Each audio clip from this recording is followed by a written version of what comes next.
দাবিতে আজকে DM office অভিযান শুরু হয়েছে। এই ডিএম অফিস অভিযানে উপস্থিত রয়েছে কংগ্রেস ফরওয়ার্ড ব্লকের নেতৃত্ব বিকাশ চক্রবর্তী, আরএসপি রাজ্য নেতৃত্ব কংগ্রেস চন্দ্রশেখর দেবনাথ, সিপিআই রাজ্য নেতৃত্ব কংগ্রেস সৈকত গিরি। তাহলে আপনাদের ভোটাধিকার সুনিশ্চিত করবার দাবিতে বামফ্রন্টের নেতৃত্ব এবং কর্মীরা তাদের শেষ অবধি লড়াই দিবেন এবং আমাদের এই এসআইআর নিয়ে সুপরিকল্পিত পদক্ষেপ বামপন্থী দলগুলো ডাকে আজকে ডিএম অফিস অভিযান শুরু হয়েছে। এই অভিযানে আপনারা সকলে সমর্থন করবেন।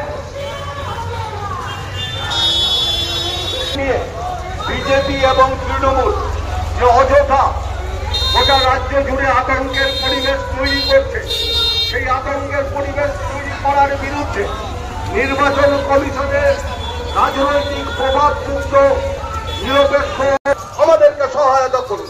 এই মিছিল ধীরে ধীরে আজকে এগিয়ে আসছেন বরাবরের দিকে।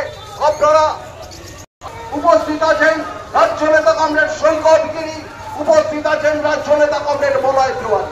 আমাদের এই মিছিল ধীরে ধীরে এগিয়ে আসছে লাল পতাকায় সুসজ্জিত